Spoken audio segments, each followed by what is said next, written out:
to Litquake, San Francisco's literary festival. I'm Jack Bower, the editorial executive director and co-founder of Litquake. I should know that by now. And our festival is in progress right now. We run from October 7th through the 23rd. We have virtual events, live events indoors, and live events outdoors. And you can catch all of the details right at our website at litquake.org. Today, we are honored to be able to present a virtual event showcase for a brand new anthology of writers from Italy entitled LITaly. So thanks in part to the popularity of author Elena Ferrante, world famous now, we are seeing a new generation of Italian writers in the United States. So to support this growing interest, the Italian Cultural Institute of San Francisco has commissioned and published LITaly, a brand new anthology of 9 writers from Italy, all translated into English for the first time. So before we begin, here is a brief welcome from Anna Maria Di Giorgio from the Italian Cultural Institute.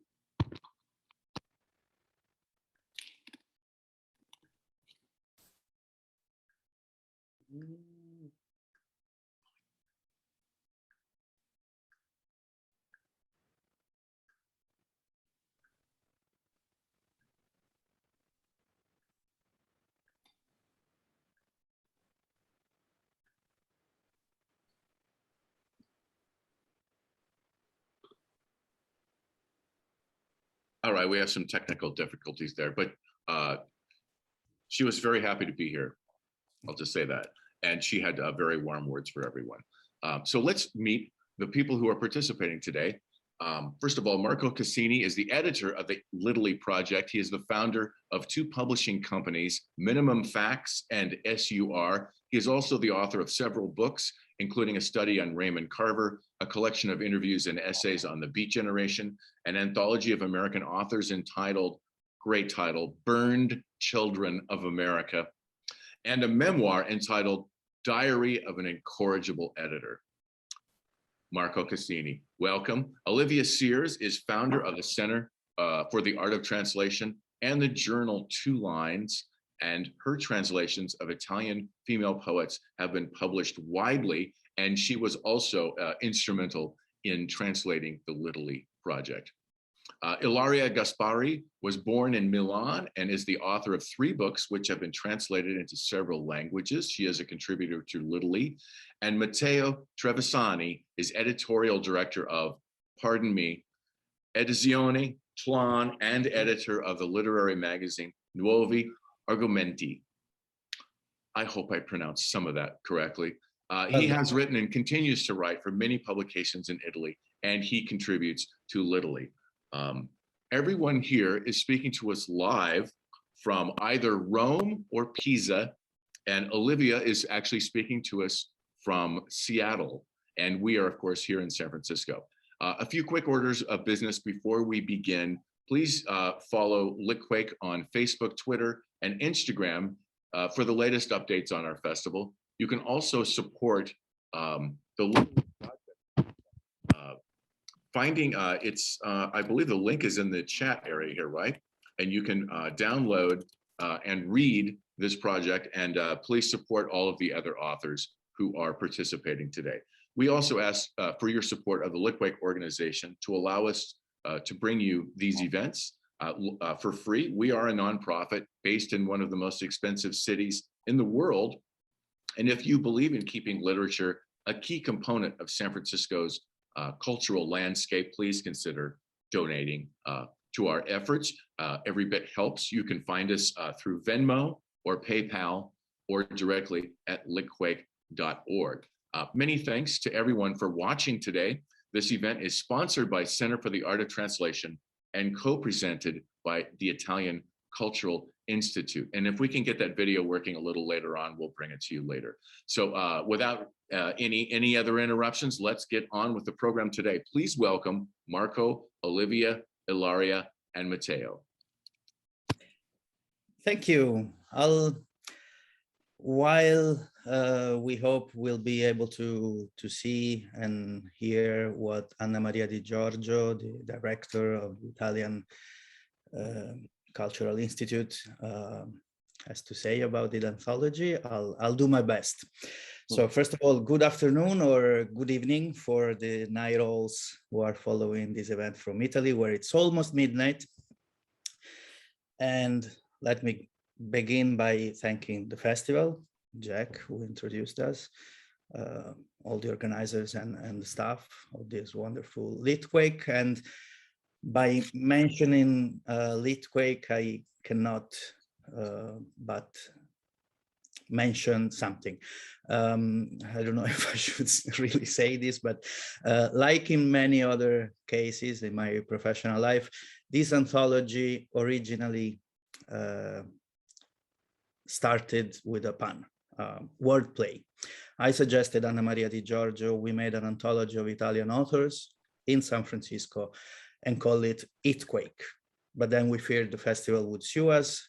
So we decided to use another wordplay, LITaly, which is part literary and part Italy. Actually, I think I should be the one suing the festival for using as for the poster of the event, that picture of me as a baby about 20 years old. Jack, my lawyer, will be in touch with you. So I would like to thank the Italian Cultural Institute for giving me not one, but two silly word plays to linger on. Itquake first and then LITaly. Now, let's start, really start.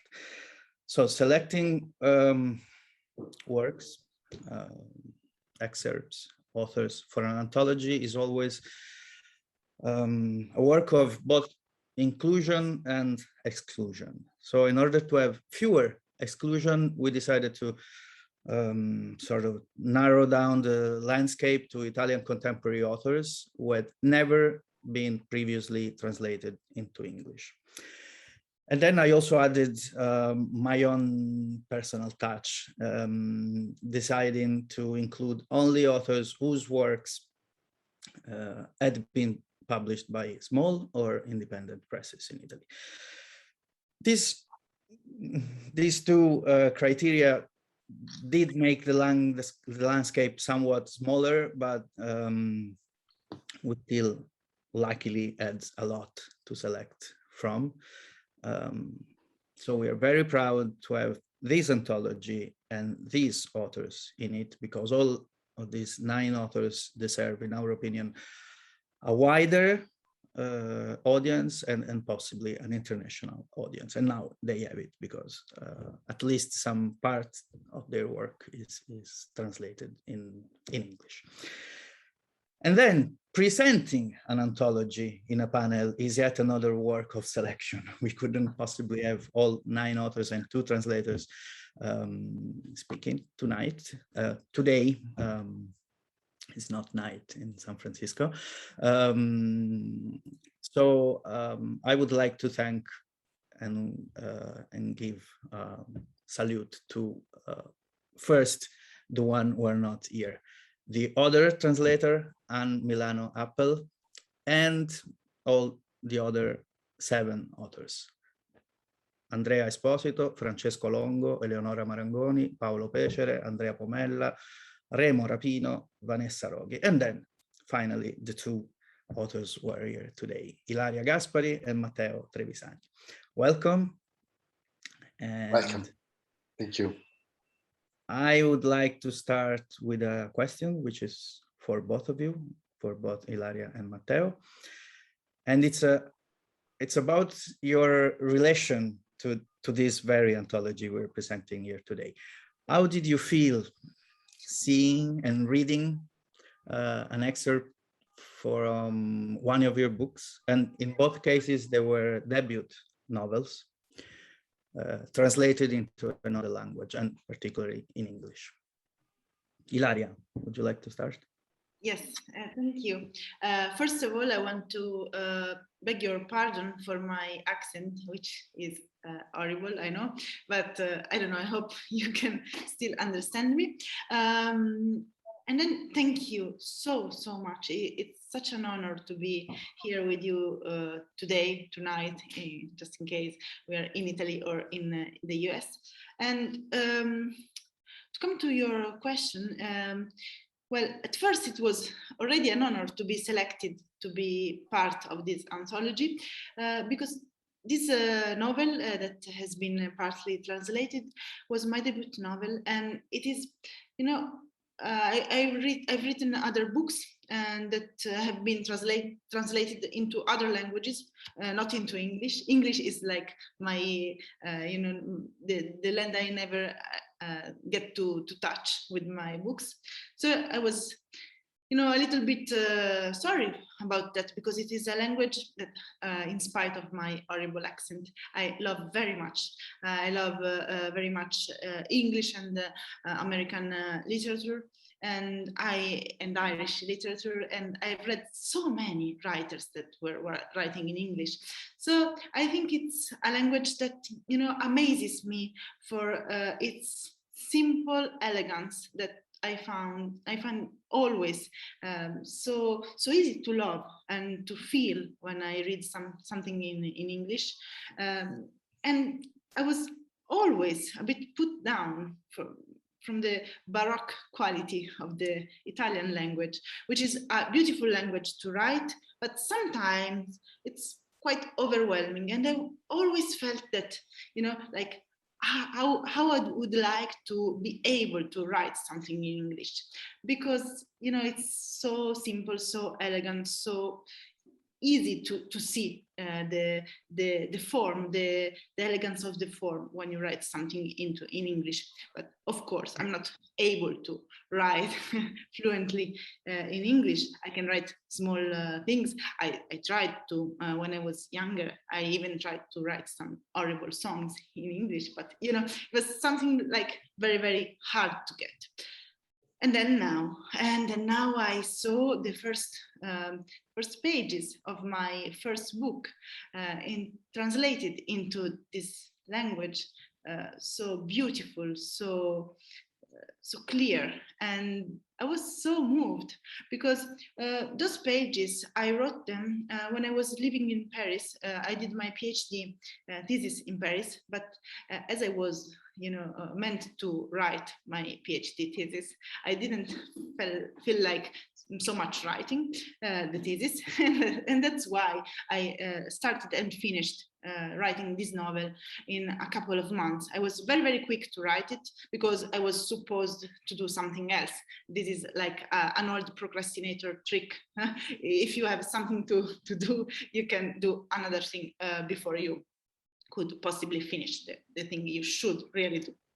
And that was the story of my first book, and I still can feel the feeling I was feeling when I was in this little library in Paris near the Panthéon. But it was like the library where I used to go when I couldn't find a place in the big library of Sainte-Geneviève. I was going to this little library with so many old people, seniors that I was imagining were writing novels, but I don't know, maybe they were just studying for their senior interests.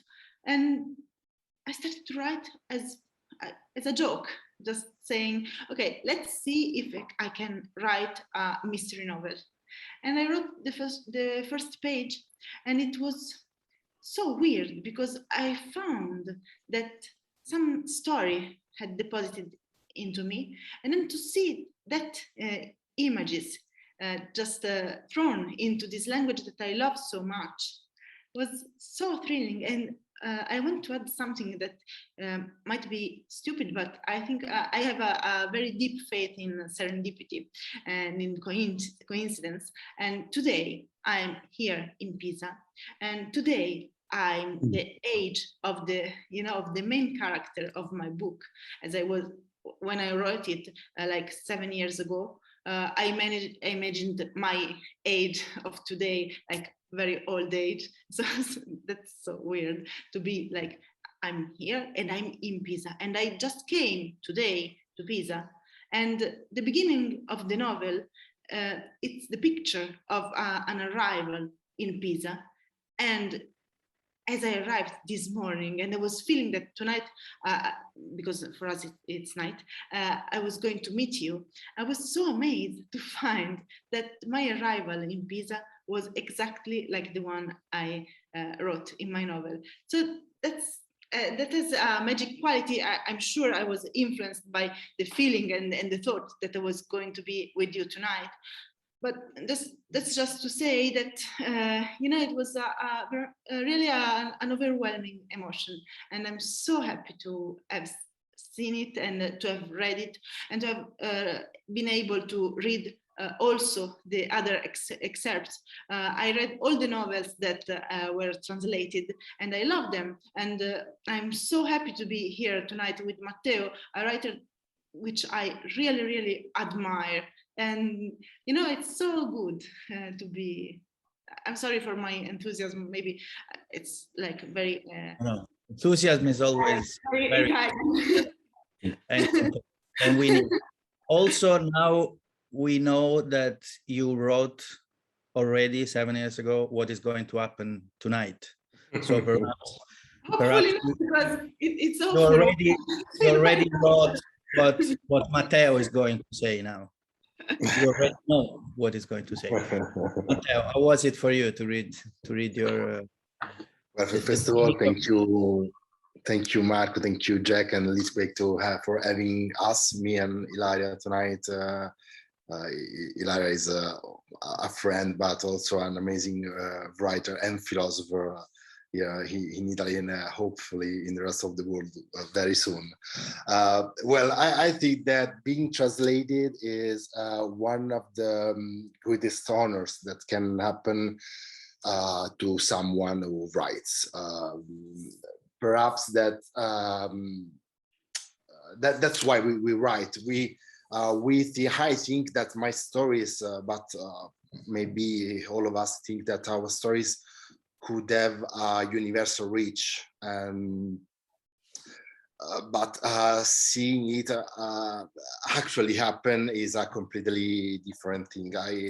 This occurs to me a few years ago when my first book, the book of LITaly, it was translated in German. And then knowing that someone in another language is able to read your work is a kind of a thrill. Like Ilaria said, the English language is a universal language. So I grew up, me and Ilaria grew up with American literature. And with the books that you, Marco, choose for us in your publishing house. So I think that being translated in English is the dream of a very writer. For me, as also this have a particular sense because. For me, it's like returning to a linguistic home of of a part of my family, of my ancestor, because a good part, given that a good part of my family emigrated to United States at the beginning of the 20th century. My grandmother Mary was born in New Hampshire. So I never was translated before this in English. So for me, it's a very great honor to be here and to be with my with these colleagues writers in this anthology. Great, thank you. At least one of the other authors and friends who are in the anthology, Paolo Pescere, I read in the chat.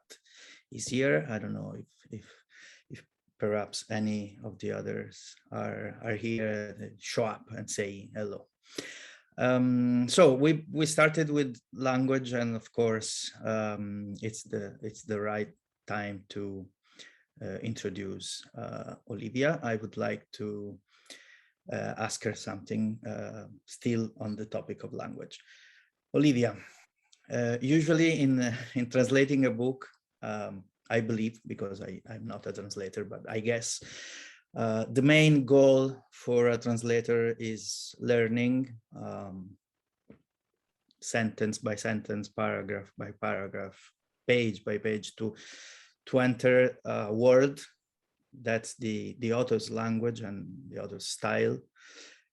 And then once you're in the, I imagine a translator following that path, that road within that rhythm. But in a work like this, an anthology, it must have been different, or even completely another thing. It's like a repeated stop and go. How was it for you having to deal also in a given time with several different styles and voices? Was it only harder, or was it also more fun?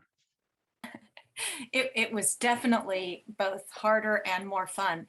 I actually have an unusual background that I have been an editor like you for many, many years. And I started by editing this journal, Two Lines, and it's a journal that would come out. It was really an anthology, it came out once a year and was about 200 pages. And it would have work from all over the world in all different genres.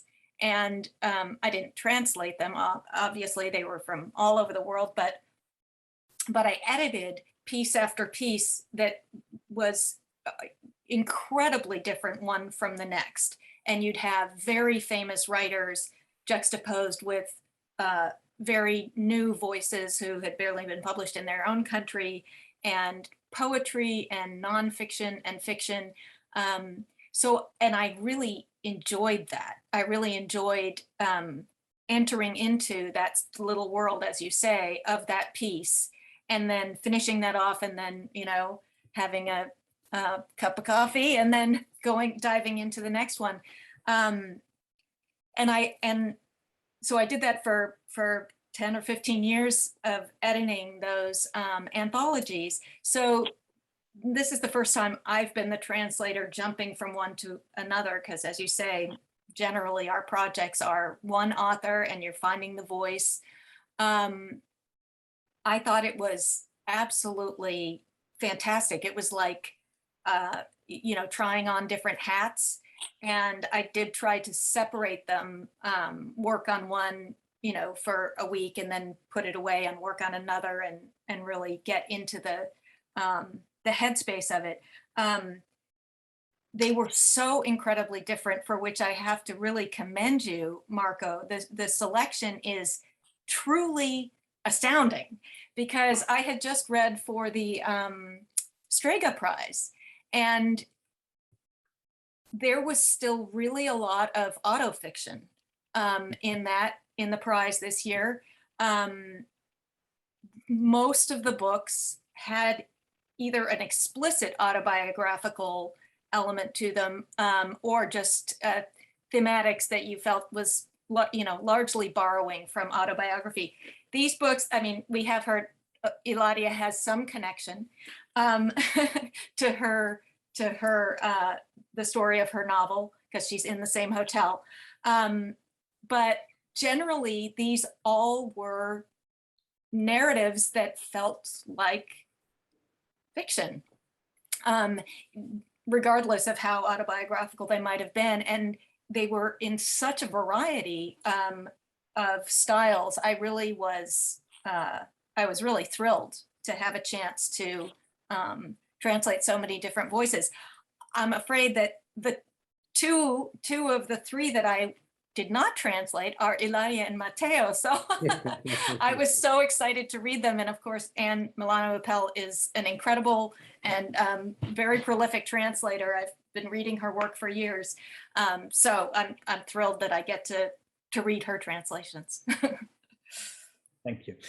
Just to give a background to the audience who doesn't know too much about Italian publishing world. Olivia was mentioning the Strega Prize. Strega Prize is the biggest Italian, the most important Italian literary prize. And there's a wide, a very large number of judges, a jury made of many people, including, I guess, I think a number of those are selected by Italian cultural institutes around the world. So I believe that you were part of the jury. So for this reason, and so you were mentioning reading these titles. The prize is usually assigned in July. So I believe you have been reading those books more or less at the same time when you were translating this. Okay, thank you very much. Now, in our schedule, the idea is that now I'll ask both Ilaria and Matteo to read from their book. And because we think we have an audience that is mainly English speaking, but we would like to hear the sound and the rhythm of the Italian writing. We planned it this way. Each of the author will give us a little context of what they're reading from, and then start with a few lines in Italian, and then Olivia will follow on rereading for the non-Italian speakers those few lines, and then go on for a few paragraphs for each of the book. So we'll begin with Ilaria, if that's okay with you. Yes, of course. Thank you. So my novel is, I defined it like a neurotic mystery novel, because it's the story of a woman that might have or might not have committed a crime, a very serious crime, but she's a liar, and she's a very, very, how to say, she's not a nice person. I was, as I wrote my novel, I was studying the paradoxes of autobiography in some authors from the 17th century. That was for my PhD thesis. And I was amazed at how some of them could, just elaborate self-deception and a despise for themselves. So I was trying to explore the ways how a character could be in some ways unpleasant and unfaithful to himself or herself. And so I just coined this character as a very hard to love character. She's in some ways also very seductive, but she's a very strange girl, a very strange woman. And the novel is set in Pisa, where the things that she has in common with me are, even though I cannot control, maybe I'm just as unpleasant as her, but in a different way, of course. But anyway, she comes back to Pisa, the city where she studied. This is the part we have in common. I also studied in Pisa, and I also studied in a college. In Italy, it's very uncommon to study, to attend a college during your university years. Although I know in the Anglo-Saxon world, it's much more common. In Italy, it's very uncommon. But she did, and she comes back to Pisa, and she's going to be in this hotel where I'm staying this time for the first time. I had never entered this hotel as I imagined it for the book. And something quite amazing is that it looks quite as I had imagined, as I had dreamed it. I was seeing it from outside. Anyway, Adeth, as a court, she's going to meet all her friends from university. It's like some kind of a big chill atmosphere. But anyway, these lines I'm going to read are from just the very beginning, she's coming back. She lives in Switzerland, and she's coming back to Pisa after a very, very long time. And she's tried to forget the city. She's tried to forget a number of things because her long lost love is still there. So I'm going, and also because she's done something she shouldn't have done. Maybe. I'm going to read the beginning. Per molto tempo ho creduto di dover dimenticare Pisa. Invece, dopo ogni fuga, finivo sempre per tornare. A volte mi ritrovavo alla stazione nel primo buio della sera. A volte era mattina, quando l'aereo atterrava e c'era il sole, un taxi bianco e un tassista che aveva voglia di chiacchierare. E subito risentivo suonare quell'accento che non avevo ancora capito se mi era indispensabile o insopportabile, o tutte e due le cose.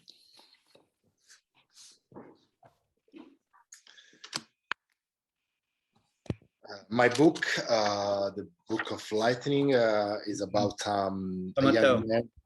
Matteo, scusami, shall we hear the following lines, following paragraphs? I'm sorry, yes, sorry. For a long time, I thought I should forget Pisa, but each time I fled, I always ended up going back. Sometimes I would find myself at the train station in the early evening at dusk. Sometimes it was morning when the plane landed and the sun was shining and there was a white taxi and a taxi driver who wanted to chat. And right away I heard that accent again, having not yet figured out if it was essential or unbearable, or both. It had been years since I'd gone back. Then one morning I arrived by plane. There was sunshine and a dusting of snow on the low crystalline mountains. The houses with their cracked plaster were as quiet as they once were. The muddy river high as a result of the autumn rains. The taxi driver wanted to chat, but I was nervous, as if all the obsessions I had gradually tried to expunge over the years had come back to haunt me, and I realized that I hadn't forgotten a thing. Or maybe I was simply afraid of suddenly feeling old in a city where I had once lived during a phase when it seemed that time did not exist in one's life. It seemed vulgar in Pisa to have an age and ambitions, or at least it seemed so to me and my friends back then. But in fact, we had all lived on, dragging our years and our desires elsewhere, convincing ourselves that we had forgotten Pisa. Of course, we were mistaken, as we would soon realize. The first time, 15 years earlier, we were 19 and we were tanned. September was nearly over and it was still hot. Tanned and proud to have passed the competitive exam for admission to the scuola. We were homesick, each of us with his own nostalgias, for the life we'd lived up till then in our parents' houses, as spacious and bright as those in glossy interior design magazines, with a sofa, television, and shopping in the fridge. Nostalgic for the rooms we'd grown up in, with our school books and photos of friends, with brothers and sisters and doors that didn't lock. Some missed a sweetheart who had been left behind, or merely the aroma of coffee in the kitchen, signaling an afternoon study break, not to mention the phone, friends, the unexpected buzz of the intercom, and evenings in the piazzas in towns or cities that were not piazzas in Pisa.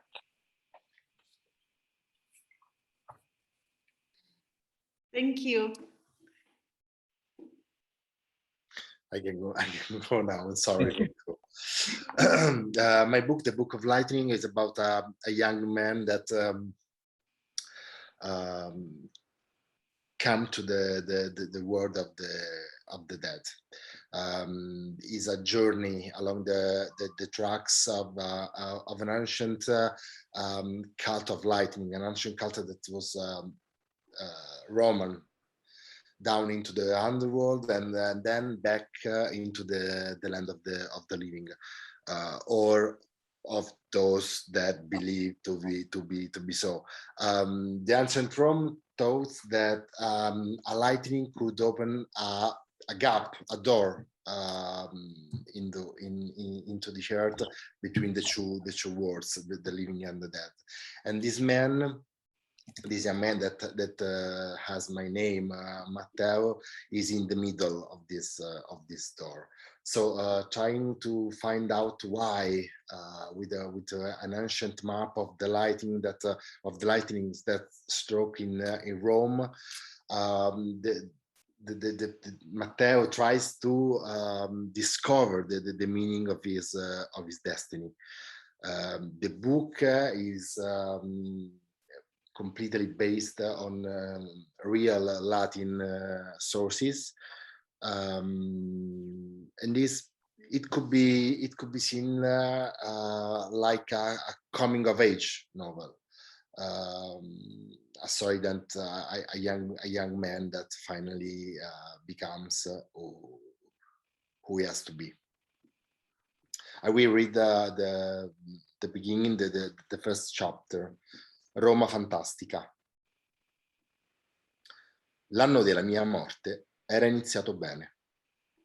Ero riuscito ad accomodare e a ripiegare certe ambizioni dolorose e mi ero messo diligentemente a seguire il flusso delle cose che capitavano. Lavoravo in una piccola casa editrice che pubblicava libri di spiritualità e filosofia. Il lavoro mi piaceva e pagava l'affitto di una camera in un appartamento pieno di libri a San Giovanni, da cui, se mi sporgevo abbastanza dalla finestra del salotto, rischiando di cadere nel giardino condominiale, riuscivo a vedere un pezzetto di cattedrale.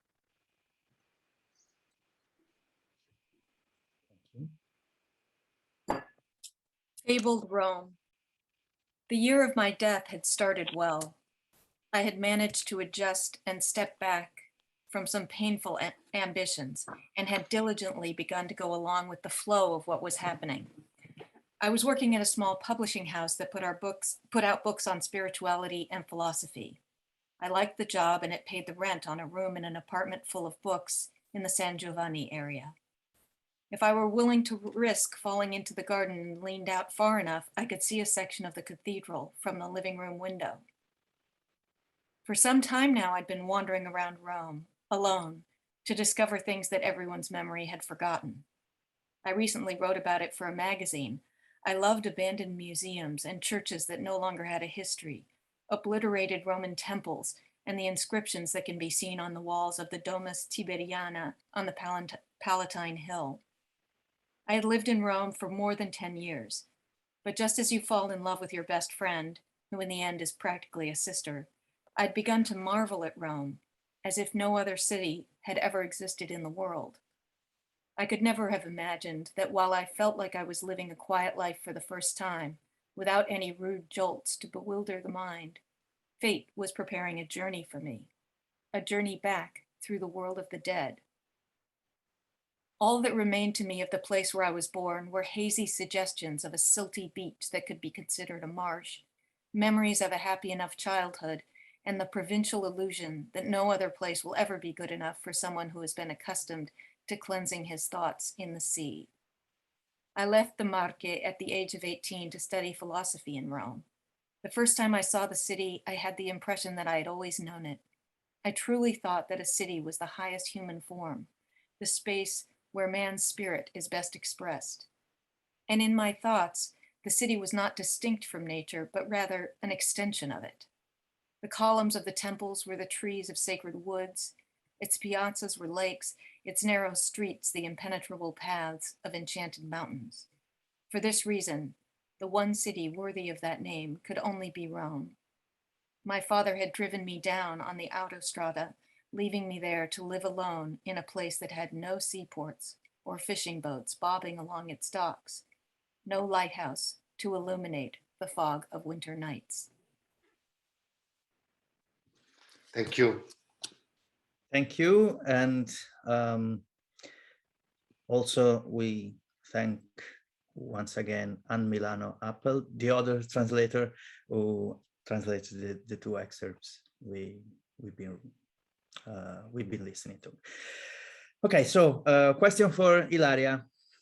Ilaria, would you like to share with us what was it like writing Ethics for an Aquarium, Etica dell'Acquario, which is a work of fiction, admittedly, you just said so, autobiographic.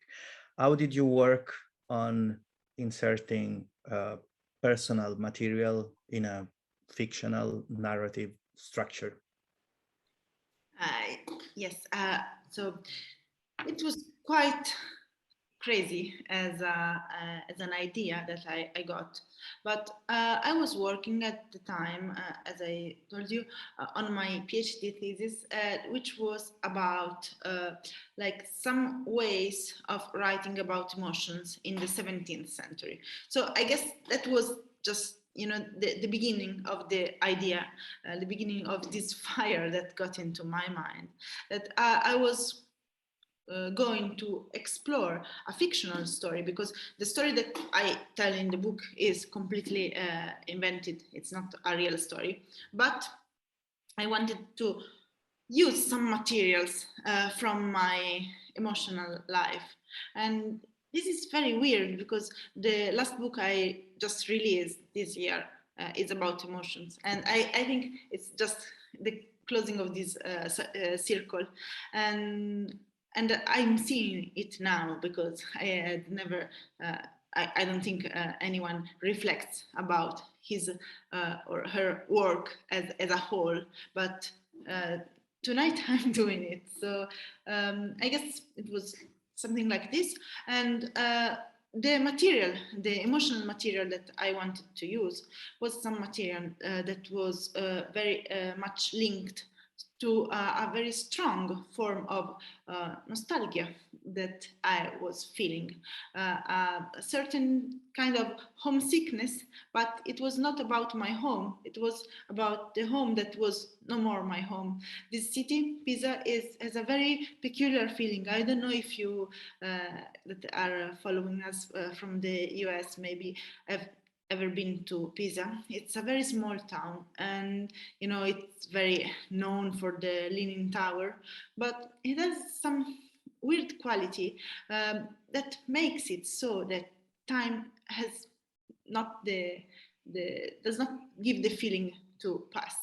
Or maybe it's so just for me, for my friends, because we attended this very selective, this very hard to enter school.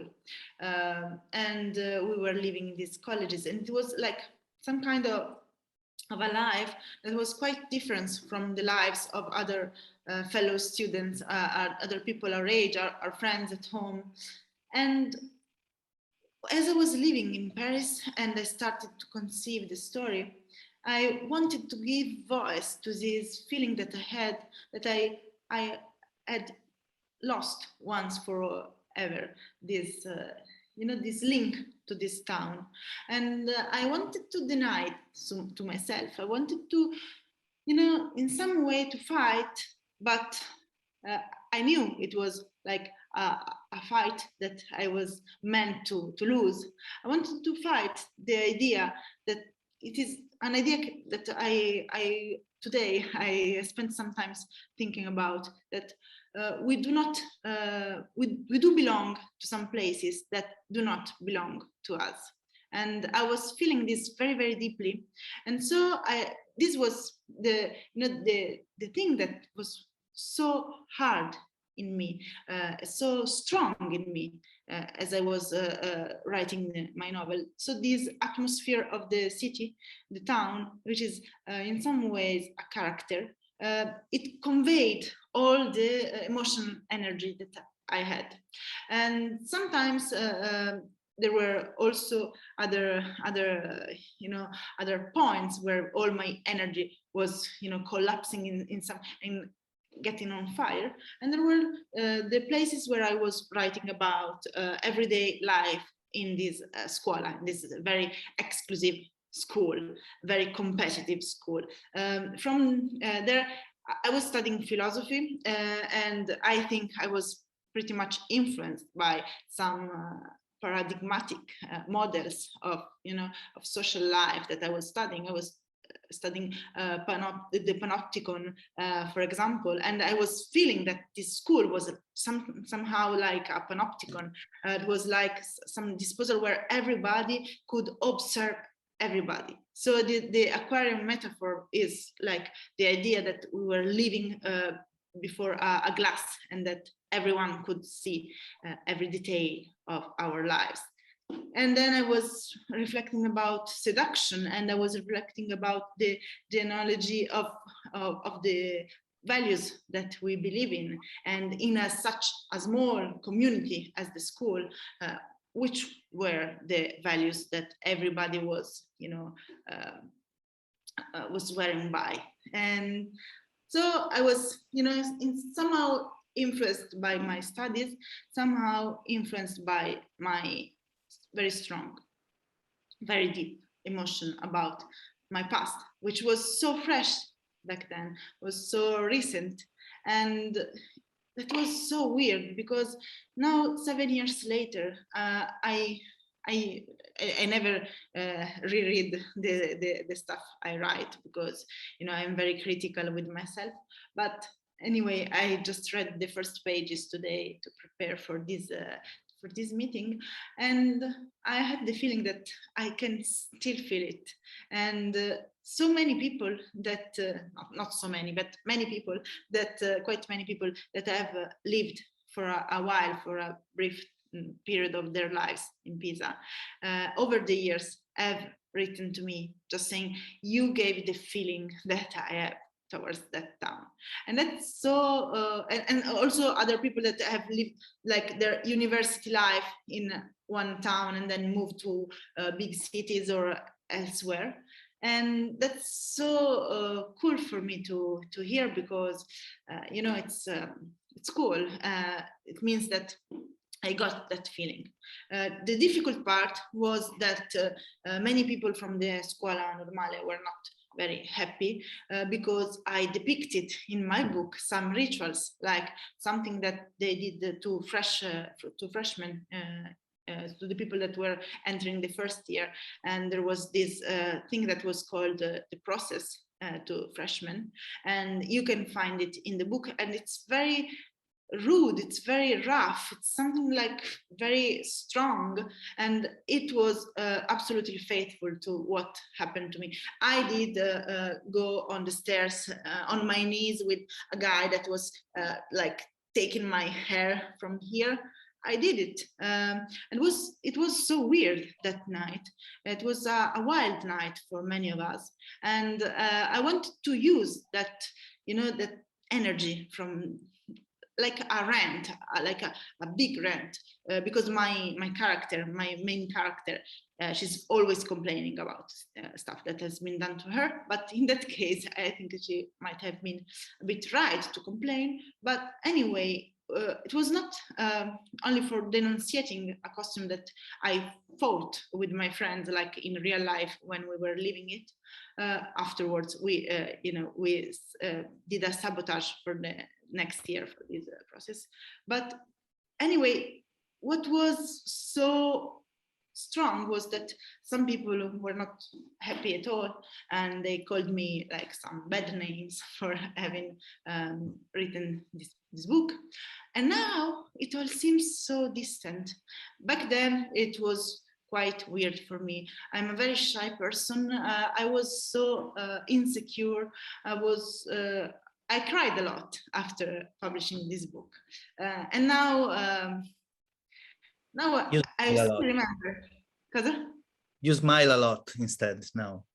Now I smile, yes, but I've always been smiling even when I was sad. This is not, it's. I always smile because I always find some funny side also in tears. But if I recall those times, I was so frightened about what I had done. And now I feel that, I've grown into this book. It was something that maybe it has some flaws, of course, many flaws, but in some way the strong emotional side is something I'm not proud, but I'm happy to have put into this book, because, for example, today coming here was, different, had a different quality, because I had done this thing that made me cry so much back in the day. Okay, thank you very much.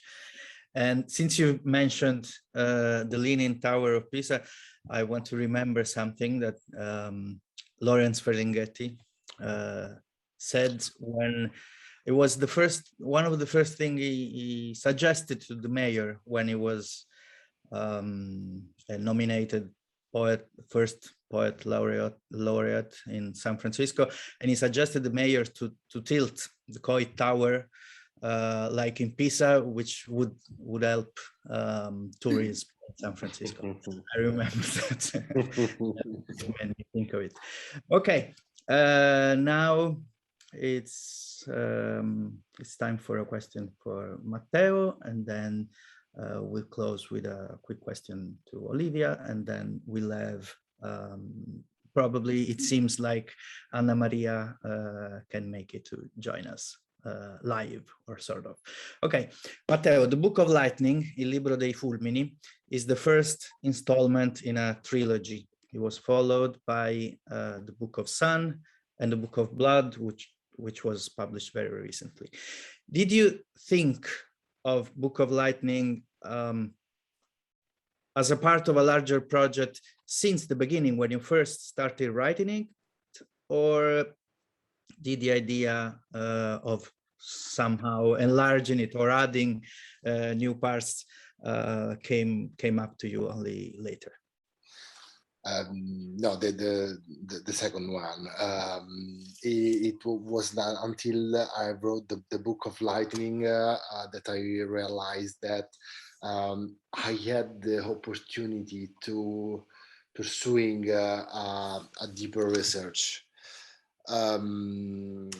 It's like to me the writing is a question that become clearer and clearer in the time that I write. So I feel that when I finished writing the Book of Lightning, there were so many questions that I never think about. So I wanted to go down.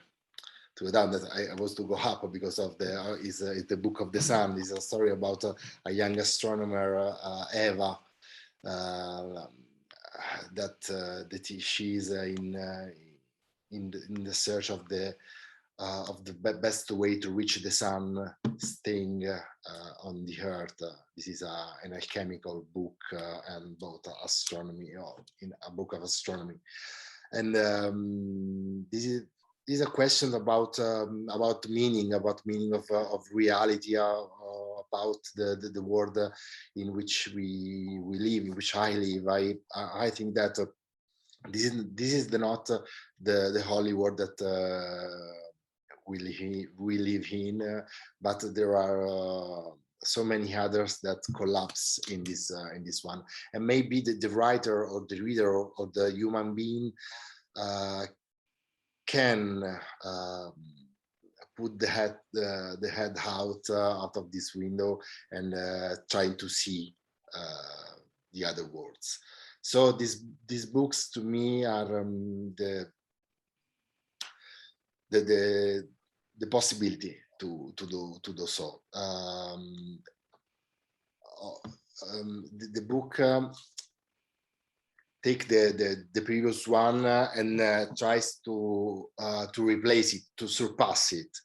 The Book of Lightning was the beginning of this process. And when I reread it, I feel like a special tenderness because the protagonist have also my name, so it feel like odd, like to feel an old friend that is like you but a younger one, and but he is closed in this page, and I'm the writer. I've grown up. So the Book of Lightning is the book that taught me the possibility to become a writer, and the Book of the Sun, the Book of the Blood, that is about a man that is in search of the history of his family and the course of his family. it's all the 3 books are book about the research. This is like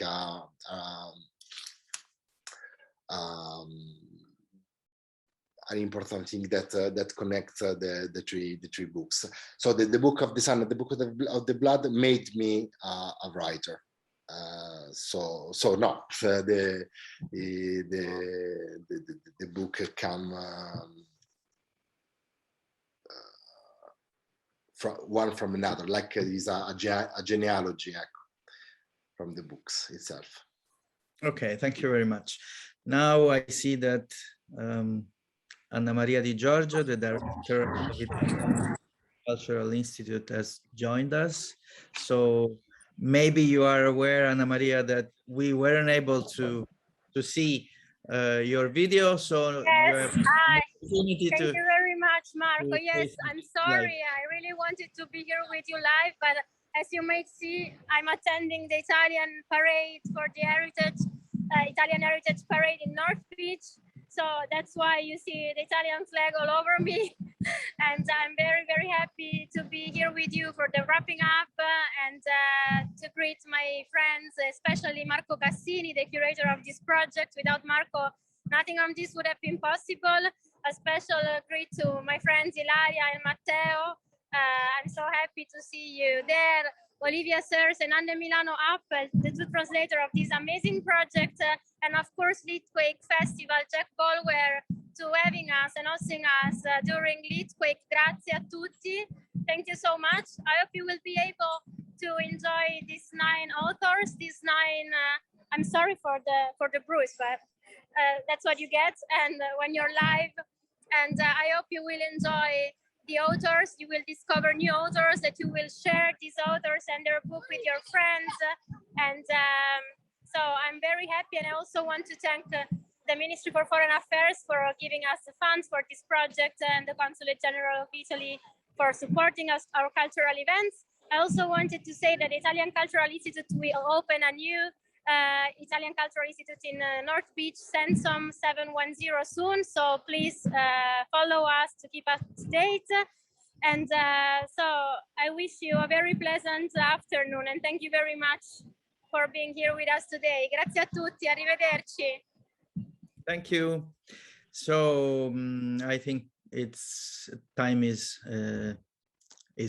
finishing up. So thank you all, and I see that Jack is back.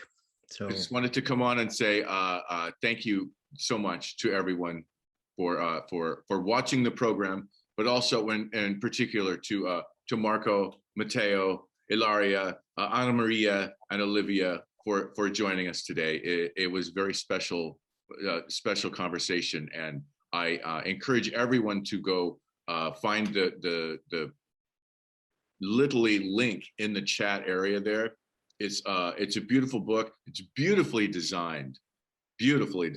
I was surprised. It looks so fantastic. So we are honored to be able to host the LITaly anthology here today. And our festival continues through October 23rd. You can find more details at litquake.org. Thank you again, everyone, and take care. Have a good day. bye. Bye. Thank you. Grazie a tutti.